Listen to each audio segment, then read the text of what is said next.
जो एजेंसियां जांच कर रही हैं उनके खिलाफ श्री इमरान प्रतापगढ़ी। धन्यवाद सभापति महोदय, आपने मुझे आम बजट पर बोलने का मौका दिया। Sir my time. नहीं, pause my time Shri Imran Pratapgarhi कहा गया है। सर थोड़ा सा इसकी जांच कराओ। मैंने कहा यहाँ प्रमोद प्रतापगढ़ी भी बैठे। ये आपसी मामला है, ये खत्म होने वाला नहीं है मेरे से। इसकी जड़ें बहुत गहरी गई हुई हैं, मैं रोज देखता हूँ ये जड़ें गहरी होती जाती हैं। इमरान प्रतापगढ़ी। धन्यवाद सभापति महोदय। 83 मिनट 71 बार थपथपाई गई मेज, 14,417 शब्दों का बजट भाषण और उस बजट में अपने लिए राहत तलाशती मिडिल क्लास की हैरत ज़दा आंखें। सभापति महोदय, मेरे हाथों में जो दस्तावेज है दरअसल ये देश के किसानों, गरीबों, मजदूरों की उम्मीदों का स्मारक है। ऐसा लग रहा है जैसे वित्त मंत्री महोदया ने बजट नहीं तैयार किया है बल्कि प्रधानमंत्री जी की मन की बात का संकलन तैयार किया है। टूटा हुआ लश्कर का भरम देख रहे हैं, टूटा हुआ लश्कर का भरम देख रहे हैं और जिल्ले इलाही के करम देख रहे हैं। ताकत का नशा अक्ल पे हावी है तुम्हारी, तुम देख ना पाओगे जो हम देख रहे हैं।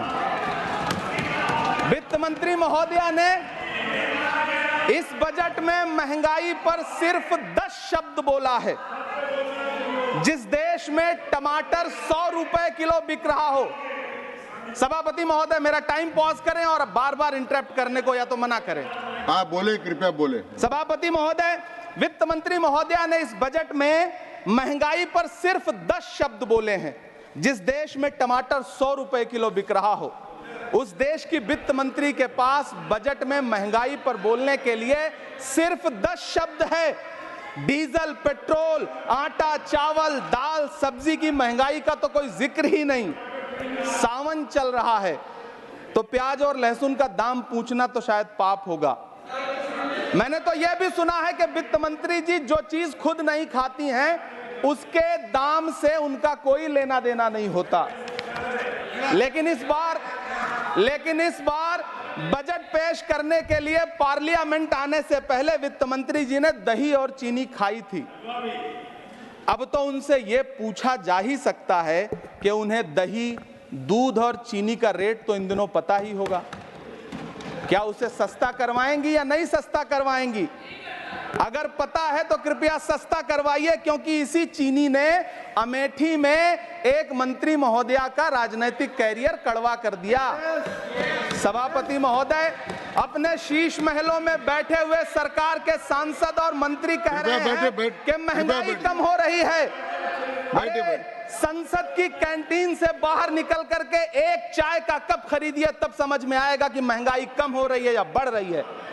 किसी एक दिन अपनी किसी मजदूर की तरह अपनी दिन भर की दिहाड़ी लेकर के बाजार जाइए और अपने बच्चों के लिए राशन खरीदिए, तब पता चलेगा कि महंगाई कम हो रही है या नहीं हो रही है। यहां बैठ करके बड़ी बड़ी बातें करना आसान है। ये चूनर धानी धानी भूल जाते, ये पुरवा की रवानी भूल जाते, जो आकर 4 दिन गांव में रहते तो सारी लंतरानी भूल जाते। सभापति महोदय, इलेक्टोरल बॉन्ड खरीदने के नाम छुपाने वाली सरकार, इलेक्टोरल बॉन्ड खरीदने वालों के नाम छुपाने वाली सरकार इन दिनों आम के ठेला लगाने वालों के नाम जानना चाहती है। मुझे तो होटलों, ढाबों या आम के ठेलों पर नेम प्लेट लगवाने वालों से पूछना है कि कभी खून की बोतल पर देखा है किसी का नाम लिखा हुआ? मुझे पूछना है कि क्या कोरोना के दौरान अपनी उखड़ती हुई सांसों के लिए ऑक्सीजन तलाशने वाले किसी इंसान ने ऑक्सीजन लाने वाले किसी इंसान से पूछा था कि ऑक्सीजन लाने वाला इंसान हिंदू है या मुसलमान है? मुझे पूछना है कि लावारिश लाशों के लिए कोरोना में कांधा देने वाले, चिताओं के लिए लकड़ियां सजाने वाले किसी इंसान से पूछा गया था उसका नाम, उसका मजहब? लेकिन इन दिनों पूछा जा रहा है। सभापति महोदय, अफसोस देश के प्रधानमंत्री जी ने कभी न टूटने वाली चुप्पी ओढ़ ली है। सभापति महोदय, जनता ने 63 सीटें कम क्या कर दी, ये सरकार तो अमृतकाल का नाम लेना ही भूल गई। ये भूल गई है अमृतकाल को, ये भूल गई है मनरेगा को, ये भूल गई है मौलाना आजाद नेशनल फेलोशिप को, ये भूल गई है मणिपुर को, ये भूल गई है महाराष्ट्र को। मुझे गर्व है कि मैं राज्यसभा में महाराष्ट्र का प्रतिनिधित्व करता हूं। महाराष्ट्र जो देश की आर्थिक राजधानी है, जो टोटल कॉर्पोरेट टैक्स का 40%, इनकम टैक्स का 32% और जीएसटी का 20% इस देश को देता है, उस महाराष्ट्र के लिए इस बजट में एक शब्द नहीं है। आप बैठ जाए। सभापति महोदय, आखिर महाराष्ट्र से किस बात का बदला लिया जा रहा है? महाराष्ट्र में लोकसभा चुनाव में बाबा साहब अम्बेडकर के संविधान को बचाने के लिए वोट क्या कर दिया? प्रधानमंत्री जी तो महाराष्ट्र से बदला लेने पर उतर आए। अब तो शायद उन्हें याद भी ना हो यवतमाल का वो दाभड़ी गांव जहां 20 मार्च 2014 को वो किसानों के साथ चाय पर चर्चा करने गए थे और उनकी किस्मत बदलने के सपने दिखाए थे।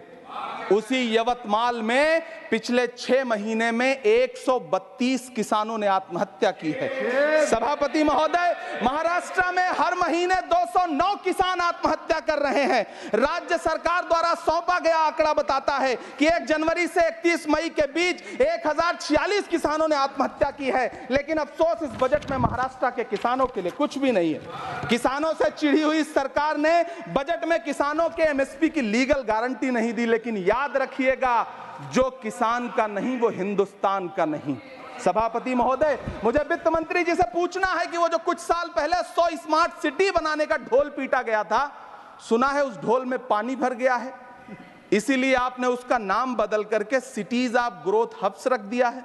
अच्छा है, नाम बदलने का खेल खेलते रहिए। आपकी कई सरकारें तो इसी वजह से चल रही हैं। इस सरकार को पढ़े लिखे लोगों से दिक्कत है सभापति महोदय, इसीलिए इस सरकार ने यूजीसी का बजट 66% कम कर दिया है। वाह री सरकार। सभापति महोदय, मैं वित्त मंत्री जी के संज्ञान में लाना चाहता हूं कि किशनगंज में एएमयू सेंटर के पास 224 एकड़ जमीन है। यूपीए सरकार ने सोनिया गांधी जी की अगुवाई में 136 करोड़ रुपए एएमयू किशनगंज सेंटर के लिए सेक्शन किए थे। लेकिन आपकी सरकार ने पिछले 10 साल में उस 136 करोड़ में से सिर्फ 10 करोड़ रुपया रिलीज किया है। 1.5 करोड़ की आबादी वाला सीमांचल बेहतर शिक्षा के लिए उस सेंटर की बाट जोह रहा है। मेरा आपसे सवाल है कि इस सेंटर का बाकी पैसा आप कब रिलीज करेंगे? मुझे उम्मीद है वित्त मंत्री महोदया जवाब जरूर देंगी। सीमांचल उसी बिहार में आता है जिसकी बैसाखी के सहारे आपकी सरकार चल रही है। वहां के लोगों को एम्स की जरूरत है। महानंदा और कोसी से होने वाली बाढ़ की तबाही को रोकने के लिए बांध बनाइए, सीमांचल के साथ सौतेला व्यवहार बंद करिए। इकोनॉमिक कॉरिडोर बनाने से किसी राज्य का विकास नहीं होगा, विकास होगा स्वास्थ्य और शिक्षा के बुनियादी मुद्दों के लिए बजट देने पर। सभापति महोदय, एक तरफ तो इस बजट में पीएम आवास योजना के तहत 3 करोड़ अतिरिक्त मकान देने की घोषणा है और दूसरी तरफ लखनऊ के अकबर नगर में 1280 वो मकान हैं जिन्हें रिवर फ्रंट बनाने के नाम पे बुलडोजर से जमींदोज कर दिया गया। सभापति महोदय, लोग चीखते रहे, बच्चे बिलखते रहे, वसुधैव कुटुंबकम का नारा लगाने वाली सरकार इंसानों के घरौंदे उजाड़ कर जश्न मना रही है। सभापति महोदय, मेरा बहुत भावुकता के साथ देश के प्रधानमंत्री से सवाल है कि इन उजड़ते हुए मकानों और बेघर होते हुए घरों को देख करके आपको नींद कैसे आती है, आप सो कैसे पाते हैं? मेरा सवाल है इस देश के प्रधानमंत्री से, या तो लोगों के घरौंदे उजाड़ना बंद करिए या फिर करोड़ों मकान बनाने की झूठी घोषणाएं करना बंद करिए। यह बजट झूठ का पुलिंदा है।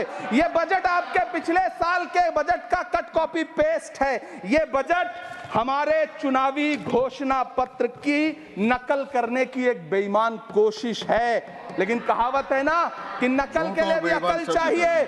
मेरे हाथ में एक तरफ न्याय पत्र है जो हमारा है और दूसरी तरफ अन्याय पत्र है जो आपका है। इस सरकार को आलोचना सुनने की आदत नहीं है सभापति महोदय। जब आप इनसे सवाल पूछिए तो ये कहते हैं कि आप बताइए 70 साल में आपने क्या किया है। मैं तो इस सदन में कहना चाहता हूं सभापति महोदय कि हमसे 70 साल का हिसाब मांगने वालों, जो सरकार अपना चलाया हुआ 2000 का नोट 7 साल नहीं चला सकी, वो हमसे 70 साल का हिसाब मांगती है। सभापति महोदय, मैं अंत में आपसे यह कहना चाहता हूं, यह बजट बैसाखी पर टिकी हुई सरकार का कुर्सी बचाओ बजट है। इस बजट में राज्यों के साथ, किसानों के साथ, नौजवानों के साथ, महिलाओं के साथ, देश के मिडिल क्लास के साथ अन्याय किया गया है और इस अन्याय का खामियाजा आपको महाराष्ट्र, हरियाणा और झारखंड के चुनाव में भुगतना पड़ेगा। सभापति महोदय, इस सरकार ने नोटबंदी लगाकर देश की आम जनता की पूंजी छीन ली। बैठे नहीं बोले, कृपया टैक्स लगा करके छोटे व्यापारियों के कारोबार छीन लिए, पेपर लीक करवा करके युवाओं की आंखों से नौकरी के सपने छीन लिए, अग्निवीर लाकर देश के जवानों की उम्मीदें छीन ली, बुलडोजर लगाकर लोगों के आशियाने छीन लिए, महंगाई लाकर देश की जनता की थाली से निवाले छीन लिए और नारा लगाया कि हम तो सेवक हैं, 18-18 घंटे काम करते हैं। इन्हीं लोगों के लिए किसी ने शेर कहा है कि जो सच और झूठ में दूरी है वो दूरी समझते हैं, सियासी हाकिमों की हम भी मजबूरी समझते हैं, वो अपना हक समझते हैं निवाला छीन लेने को, डकैती को बहुत से लोग मजदूरी समझते हैं। हमें पता है कि कैसी मजदूरी की जा रही है। सभापति महोदय, मैं यहाँ खड़ा होकर के अंत में आपसे कहना चाहता हूँ कि इस बजट में तमाम राज्यों के साथ अन्याय किया गया है, इस बजट में युवाओं के साथ अन्याय किया गया है, महिलाओं के साथ अन्याय किया गया है और खास तौर से महाराष्ट्र के लिए कुछ नहीं रखा गया है। महाराष्ट्र बाढ़ से जूझ रहा है, पानी बरसने से वहां 1500 से ज्यादा लोग मारे गए हैं। उस शहर को, उस राज्य को 4000 करोड़ के पैकेज की जरूरत है ताकि जो फसलें बर्बाद हुई हैं लोगों को राहत दी जा सकी। लेकिन अफसोस, इस बजट में महाराष्ट्र के लिए ऐसा कुछ भी नहीं है। मैं आखिर में यह कहना चाहता हूं कि पिछले 7 दिन से इस बजट का बड़ा ढिंढोरा पीटा जा रहा है, इसे महान बताया जा रहा है, लेकिन कौन महान बता रहा है? सत्ता पक्ष के लोग, उन्हें तो बताना ही है, क्योंकि मैं अवध क्षेत्र से आता हूं, प्रतापगढ़ से, नीरज भाई भी अवध और पूर्वांचल से आते हैं। वहां एक कहावत है कि बिटिया की तारीफ किसने की? बिटिया की महतारी ने, यानी कि बेटी की प्रशंसा किसने की? मां ने। तो इस बजट की तारीफ सत्ता पक्ष करे तो करेगा ही, लेकिन विपक्ष के एक भी सांसद से आप पूछिए कि क्या उसके राज्य को कुछ मिला है, तो वो ये कहेगा कि नहीं, कुछ भी नहीं मिला है। बहुत बहुत धन्यवाद सभापति महोदय, मुझे आम बजट पर अपनी राय रखने के लिए धन्यवाद। श्री अब्दुल बहाव, श्री अब्दुल